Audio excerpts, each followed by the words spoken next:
So back in April of this year, yes, this year, 2020, where nothing has gone wrong, I applied to be a part of a Beetlejuice musical fan magazine, or Zine as they're called, or Zine. It's probably Zine. I'm probably wrong. Fanzines. The project was organized by Twitter users Creatureology and Kiru Krona. It was extremely well put together.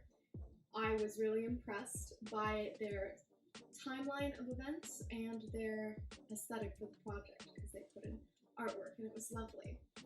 I was accepted and I was put into a Discord server where everyone was very talented and lovely and very friendly. So the prompt for this zine or sign was to keep things within the universe of the Beetlejuice musical. And I thought to myself, what would be fun to draw? I've done the whole shebang before.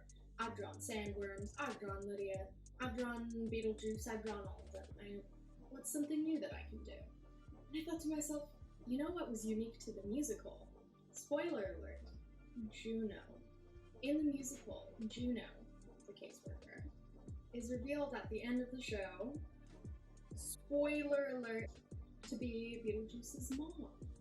She's portrayed as this very scary, overbearing woman, and that resonates with me. I kin with that, on a deep emotional level.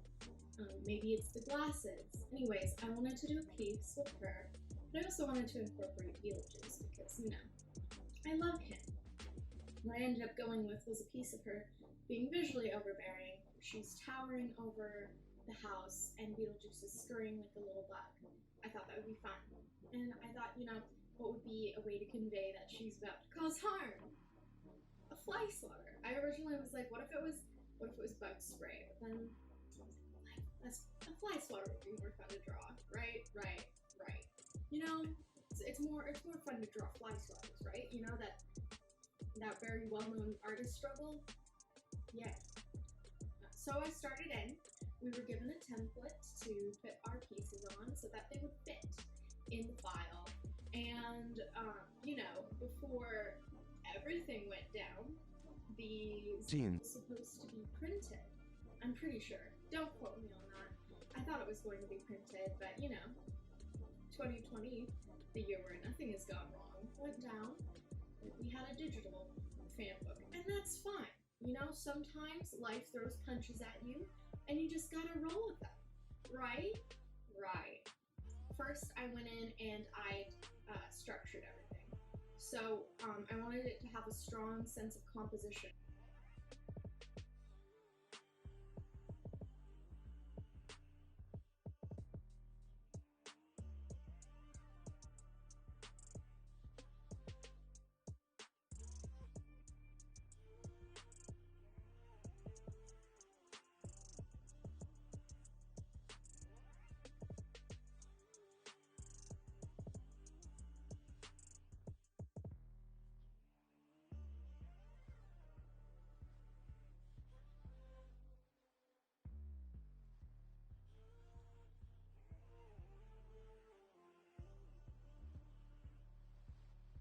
Then I started inking.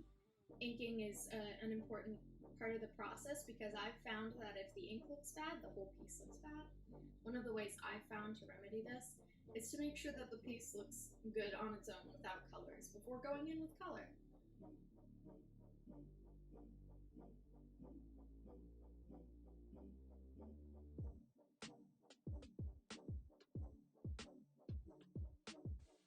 Then I went into color. Then I used reference for Juno and the house, and I wanted it to have the same sort of vibe as the beautiful set that the musical has. And so that meant a lot of blues, a lot of blacks, a lot of dark hues, playing with values, finding a brush that would sort of emulate the pattern on Juno's costume. So then after coloring was done, the piece was basically complete. I went in and did some cleanup and adding some effects to make it look snazzy. I sent it into the server for feedback, and people were like, "Mwah, bellissimo, very nice, thank you for this food." I was like, I've done it again. And then the zine was published. The zine, the fan book. was published, and it made a lot in sales, and that is fantastic. It made over $5,000, and that money is going to the Actors Fund to help them out, you know, because 2020, the best year that's ever happened, has been unfair to people who perform live in front of people, you know? So it's nice to lend a little hand there. But yes, it was a really cool project. Alex Brightman tweeted about it. That was pretty neat. I met a lot of cool artists. Well, I discovered a lot of cool artists. I don't talk to people because I'm shy. Thank you to Q Chrono and Creatureology for having me on the project. It was a lot of fun.